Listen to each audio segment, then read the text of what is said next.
Well, hey y'all, it's Monday morning and I've got a busy day in the kitchen today. I've got several things in the works. So I wanted to show you how I cook pintos. And now I don't mean to insult any of you cooks out there who've been cooking pintos for years.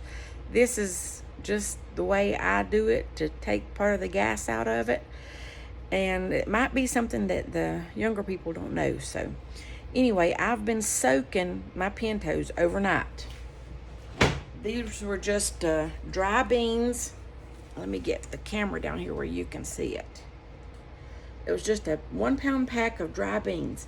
And I've soaked it overnight, and I see all that brown liquid on there.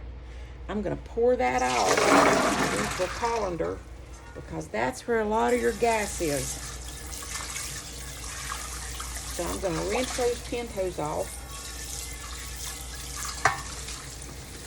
And then I'm going to put them back in the pan.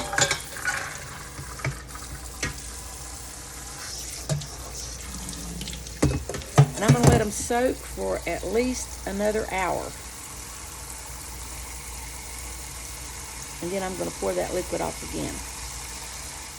Okay, I've let my beans soak now for about an hour. And I'm going to drain them again, but I'm going to show you how much more of that brown liquid came off of it. So it's not quite as brown as it was the first time we drained it, but we're going to drain it, put some fresh cold water, and it's important that you don't start beans out in hot water, because if you start them out in hot water, it gets them cooking, but then they get kind of hard before they come up to a boil. So it'll actually, I think, take a little bit longer to cook them if you start them out in hot water. All right, get that out of the way. Put enough water in there to cover those beans. Now I normally add fat back to my beans, but my wonderful sister-in-law brought me some cured salt pork.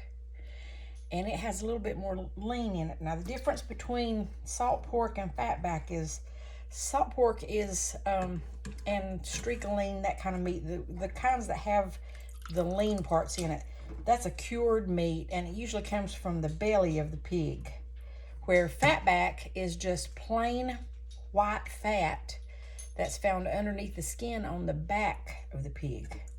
So that's the difference in those. Now, that salt pork was cured and it had salt on it, so I rinsed it off before I put it in the beans, and I'm going to put them on to cook, and I'm going to bring them up to a boil, and then I'm going to turn them down to a simmer and let them simmer for about 2 hours. Now, the pintos were done after about 2 hours, and soaking them overnight the way we did, that shortens the cooking time just a little bit. But I just put a lid on it, and I put it on the very lowest heat on my stove and left it just to stay warm for another hour or so while we were gone. Now, we won't eat these today because tomorrow the broth will be so much thicker after it's been in the refrigerator overnight. So I'll show you what it looks like then. And these are our pintos the day after they were cooked, and they've been in the refrigerator overnight. And look how much thicker that broth is.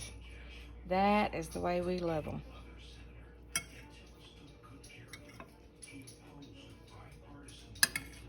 See that big old piece of side meat in there. These are going to be great.